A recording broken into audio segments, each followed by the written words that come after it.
If you've ever had to say the word no to snacks and screens all before breakfast, then this video is for you.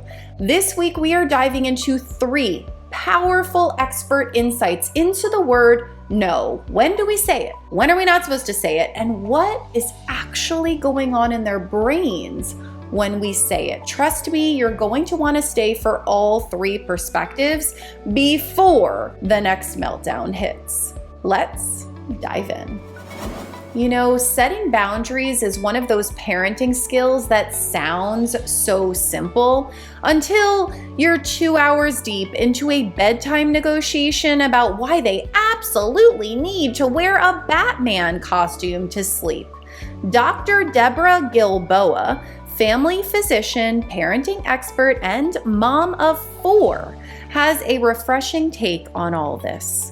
Instead of focusing on whether kids are happy in the moment, she challenges us to think bigger. Are we giving them the skills they'll actually need to navigate the real world? Here's a quick moment when Dr. G explains hearing no, handling consequences, and bouncing back are some of the most important lessons that we can offer. Parents are under a lot of pressure to make our kids our friends, to make them happy all the time, but that's not actually the metric of good parenting. The metric of good parenting is, are my kids growing? Are they learning? And nobody grows when they're comfortable, right? Nobody learns when everything is super easy and we're making them happy all the time. I want to give my kids the skills that they need to be happy as adults, and the goal is to be friends with them when they're adults, not to try and be friends with them now. So one of the tricks is you do have to give your kids consequences when they behave in ways that you don't want, because life gives consequences, but so that you don't feel like the meanest parent and they don't feel like you are, you have to come back and reconcile with them. After they got in trouble and they've said, yeah, I did that, and they suffer through sitting on the bench or not going to the party or whatever, is to sit down and without saying, I wish I hadn't given you that consequence, just say, hey, but I understand that you're being a 13-year-old kid, and I still love you, and I hope you understand that you're important. You're teaching accountability, responsibility, consequences. Right. Pretty interesting, right? Sometimes we think that the word no will damage our relationships when really it can be a part of strengthening it. Now, our next expert might make your head tilt and go, that's an interesting take. Introducing Alfie Kohn. He believes that when kids constantly hear the word no without any real explanation, just because it's convenient for adults, it can teach them compliance, but not a real understanding or critical thinking. He argues that the real problem isn't that the kids hear no too little, it's that they hear it too much, and often in ways that feel dismissive, controlling, and disconnected. Listen to him here. Yes, there are some kids, in some places more than others, who do run wild and make noise in public places, and that's annoying. But for every child like that, there are hundreds of children who are restricted unnecessarily, yelled at, threatened by their parents, essentially bullied, who hear an automatic no in response to their questions.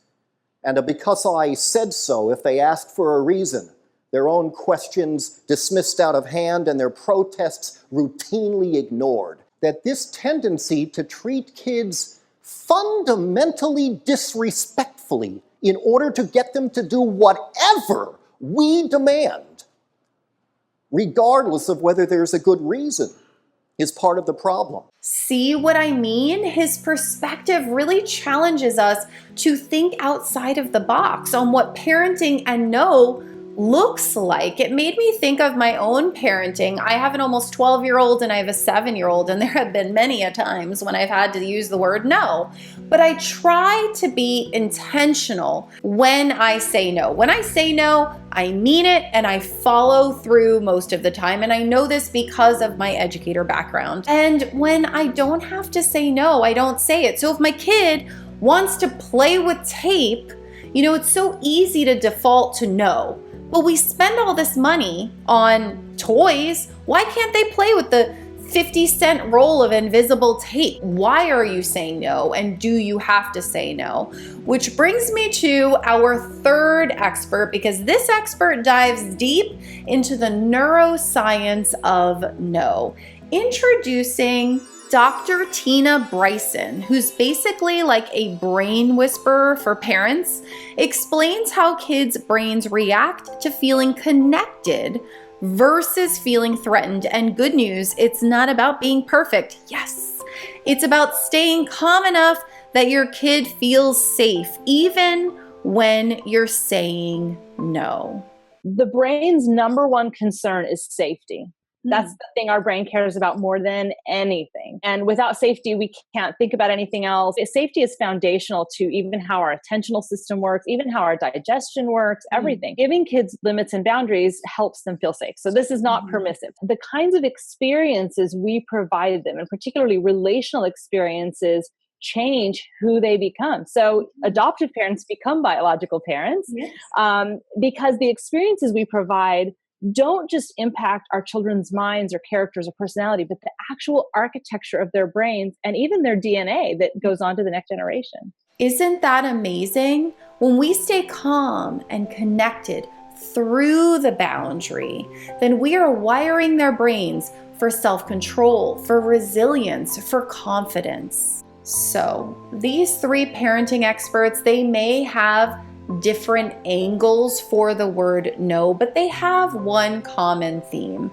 We are going to avoid flipping out when our tiny rage monster wants cookies for breakfast. All of them focus on calm, confident parenting. And I want to leave you with a tip that I use with toddlers and young children and even teenagers sometimes, is the skill of yes and. Hey, bud. Oh, you want to play Play-Doh? Yes, we can definitely play Play-Doh. We can even put dinosaurs in the Play-Doh, and we'll do that right after I'm done cooking.